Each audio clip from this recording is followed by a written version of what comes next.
Hello friends, I'm the Holy Bleach, and today I'll be reading part 11 of the series Is There Anything Left of Patton by Snow Dice.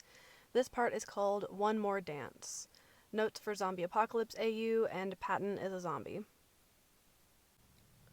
In the weeks that followed the macaroni revelation, Logan and Virgil kept a closer eye on the zombie in their home. They intended to keep him upstairs all the time, but a problem with this goal quickly arose. That is, Patton did not want to be upstairs all the time. Logan had even tried keeping him on his leash, but it quickly became apparent that, while Patton certainly hadn't been able to get off the leash before, he very much could now.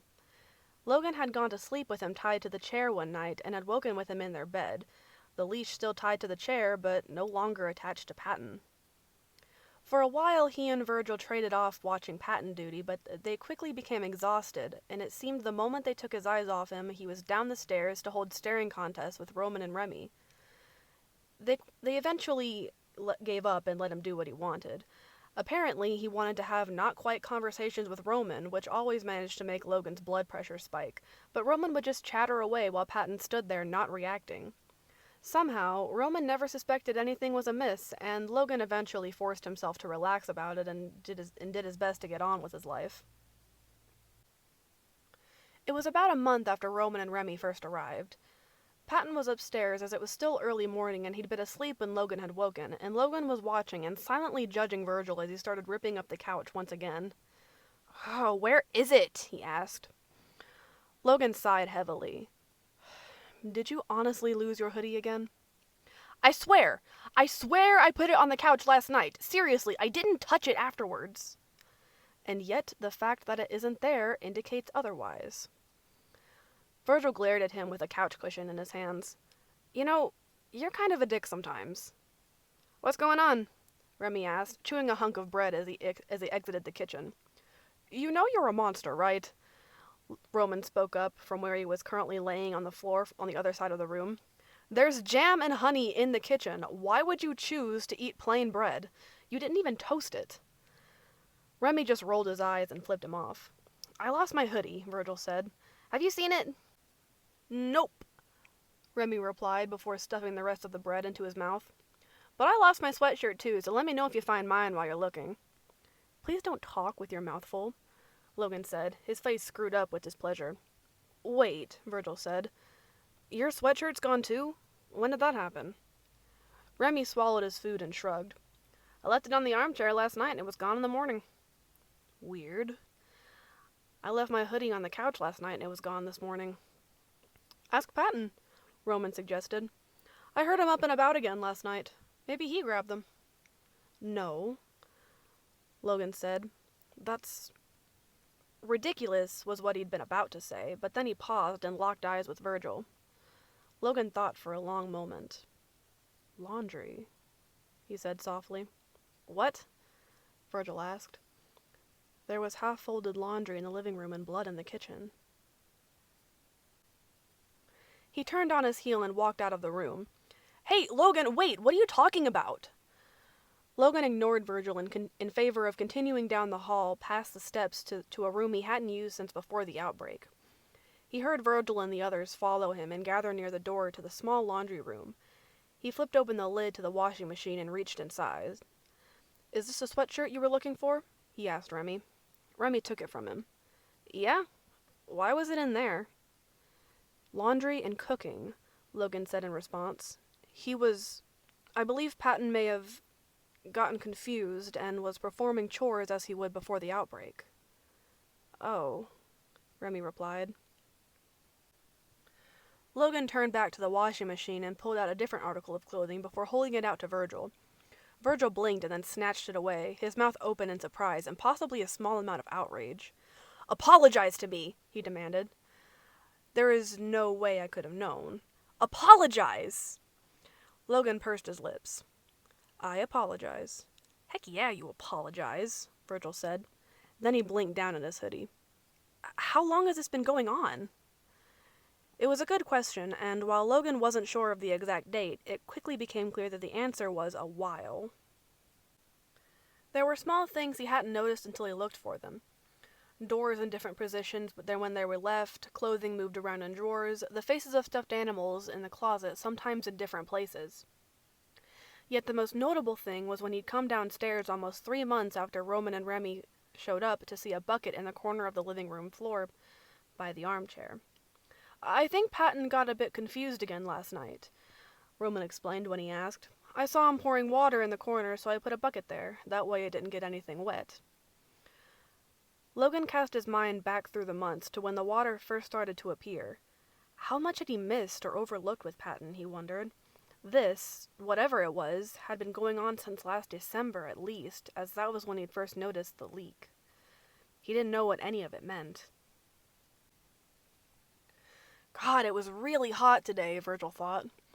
Usually he didn't like to have idle hands, even now in the middle of July, as he was always preparing for winter, but today was just too hot for working in any capacity, and everyone else seemed to agree. Virgil was currently sprawled out across the couch, his feet over Patton's lap. Logan was reading a book in the armchair, and Remy was lying face down on the floor. All day, Roman had been messing around with a guitar they'd found on a scavenging trip a couple weeks ago. He seemed to have finally gotten it in tune, and was singing some Disney song. Virgil was loath to admit it, but it was actually pretty nice just laying there and listening, even if every so often Patton would make some guttural humming sounds and shift around, trying to get to Roman and the noises he was making.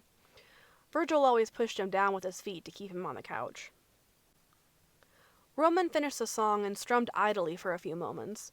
Patton made some more sounds in response. Suddenly, Roman snapped his fingers, making Virgil jump and look over at him. "Here comes the sun!" he exclaimed. "What?" Virgil asked, squinting at him. "That's what he's been humming all day," Roman explained. "Ever since I sang Yellow Submarine. Do you like the Beatles, Patton?" Virgil was 90% sure Roman was reading way too much into the sounds Patton had been making. Patton always made sounds when people around him were being noisy. Yet before Virgil could even think of a way to respond, Roman was already on his knees in front of Patton and had started to sing softly.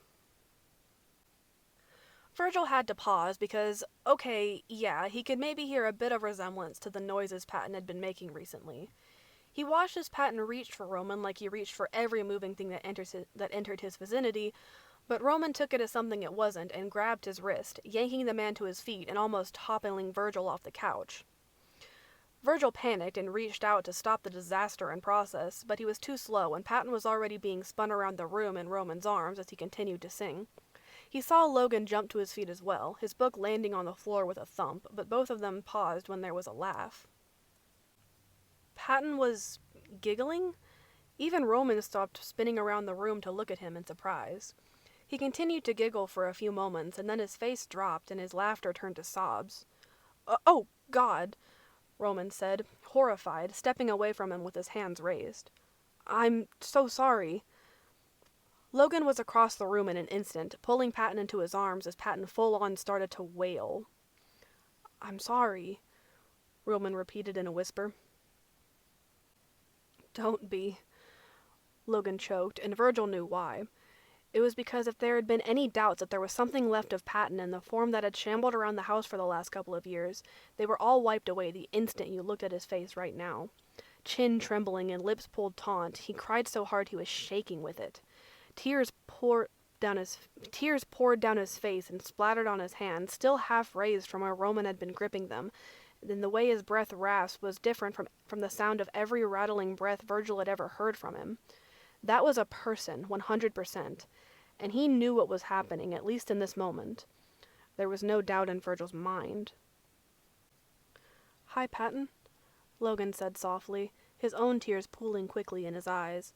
He reached up to wipe a few of the tears away on Patton's face. "Shh, it's okay, dear." Patton reached for him, but not in the mindless way he always did. Instead of scraping against his cheeks again and again, he grabbed Logan's face between his palms and pulled his head down so their foreheads brushed together.